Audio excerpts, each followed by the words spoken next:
ici Claude Bergeron, je demeure à Chesterville, dans les Bois-Francs. Je suis travailleur autonome depuis une trentaine d'années dans la réparation d'appareils ménagers. Je viens d'une famille connue à Chesterville, une grosse famille, comme on disait dans le temps, de 21 enfants vivants. Et puis, il en reste 18, évidemment, là, il y en a décédés. Et puis, il y a quelques années, j'ai tout le temps aimé la politique, et puis surtout l'indépendance et la souveraineté. J'aime mieux l'indépendance, mais en tout cas. Et puis, avec les années, à partir du référendum de 80, j'avais pas le droit de voter. J'avais 15 ans à ce moment-là. Et je trouvais ça triste de voir qu'on avait perdu, évidemment, parce que j'aurais souhaité que ça passe dans le temps, malgré qu'il n'y avait pas tout le bagage que j'ai aujourd'hui. C'est encore plus important aujourd'hui, mais ça, c'est une autre chose. Et puis, dans le temps, ce que je trouvais plate, c'est que quand on parlait de politique, souvent, c'était comme pas nécessairement bien vu, parce que quand tu vas quelque part, tu sais pas si quelqu'un est de ton côté ou pas, comme on disait dans le temps, si t'es rouge, t'es bleu, etc. Fait que parler de politique, c'était comme tout le temps risqué. Puis, bon moment donné, j'ai commencé à... J'aime le fleur de lys, évidemment.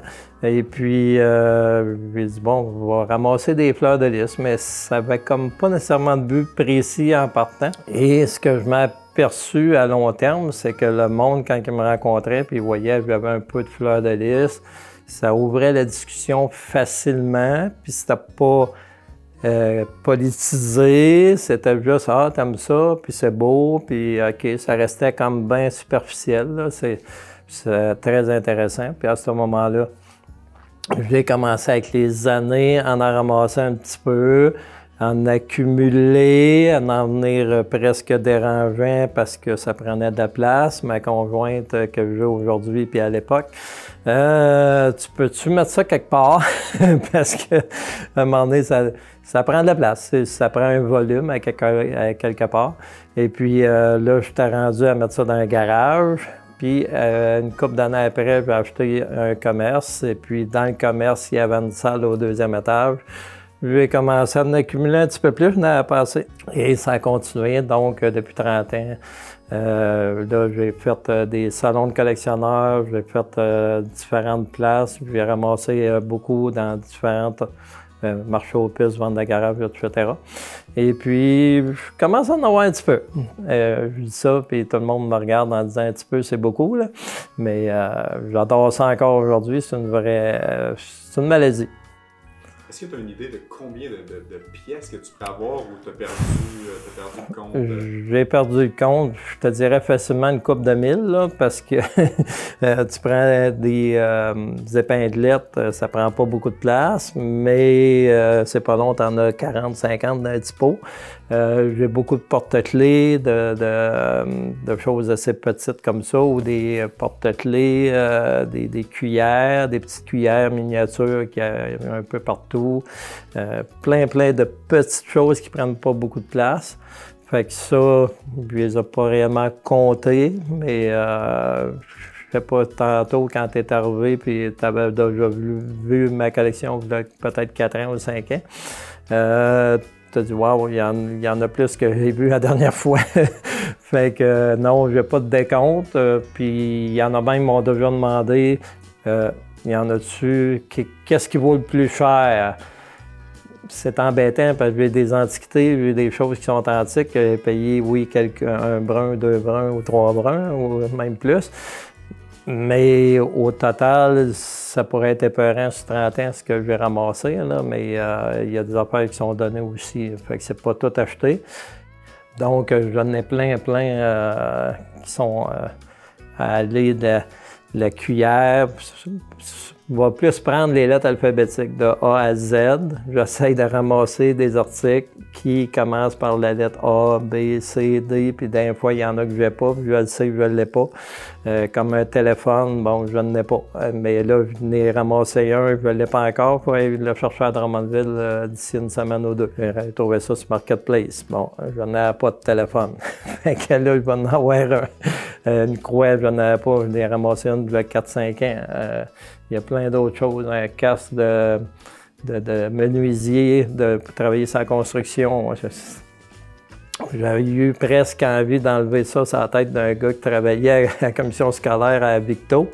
Je me stationne dans le stationnement à côté, puis je vois le gars qui travaille sur la construction, je le vois avec sa casse-là. Qu'est-ce que tu fais avec ça? Où t'as pris ça? Le gars, tu fais à vendre, on va te l'acheter. Mais là, il travaillait. Fait que là, il dit, j'ai acheté ça sur la Ferté à Drummondville. Ah, OK. Mais moi, je monte souvent à Drummond pour mes pièces. Fait que là, écoute, j'ai été, il en reste à 2 et je l'ai acheté tout de suite. Là. Fait que c'est toutes des choses de même qui s'enchaînent, puis ça finit plus. Hein. J'ai une ancienne boîte de scrutin des années 50 qui est en tôle, fermée avec un cadenas. C'était pas comme aujourd'hui, une boîte de carton avec un plastique autocollant dessus.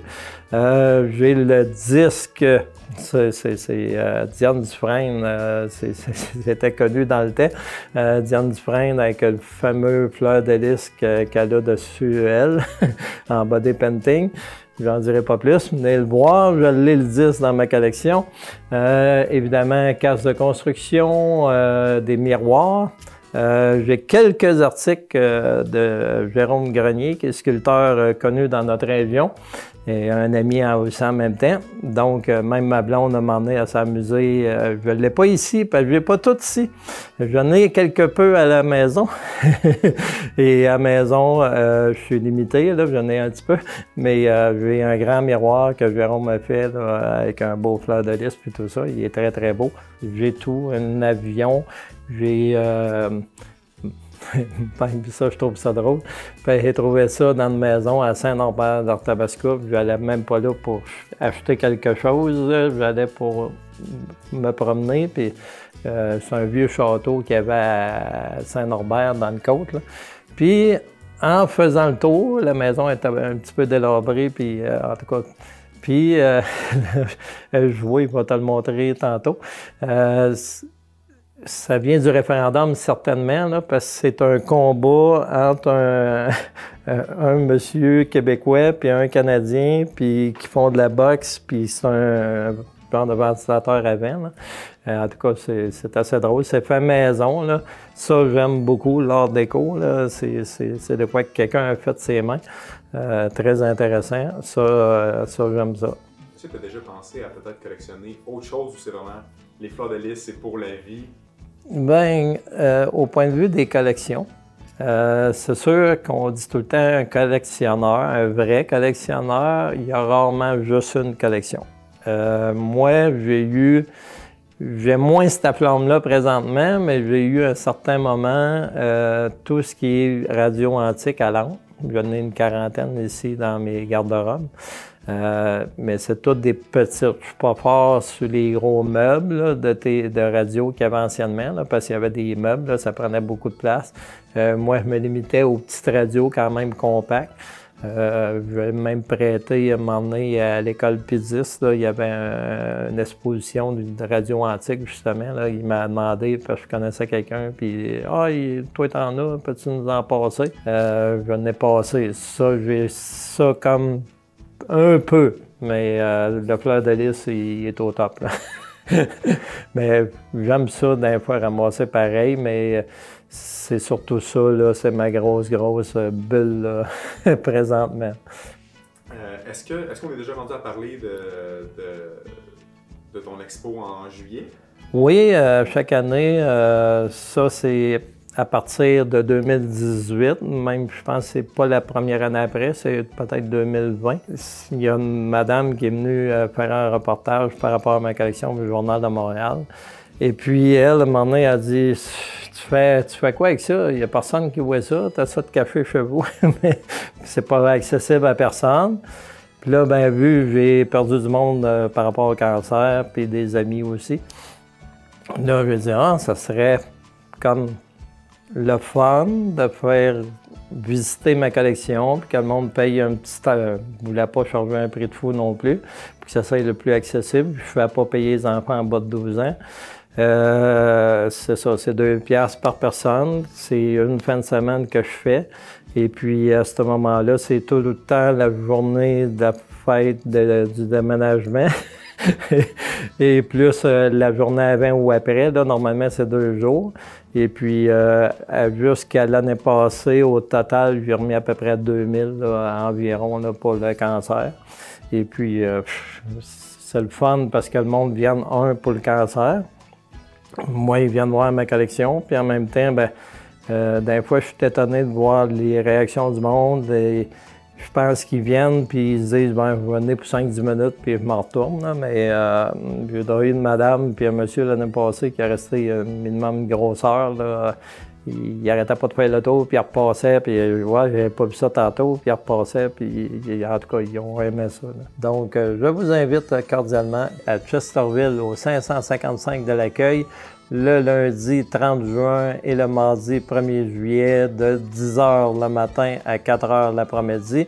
Vous êtes invités à venir voir ce que vous avez peut-être jamais vu sous forme de fleurs de lys. Je vous invite en grand nombre, c'est 2 $ pour le cancer et 12 ans et moins, c'est gratuit. Donc, je vous attends en grand nombre. Merci.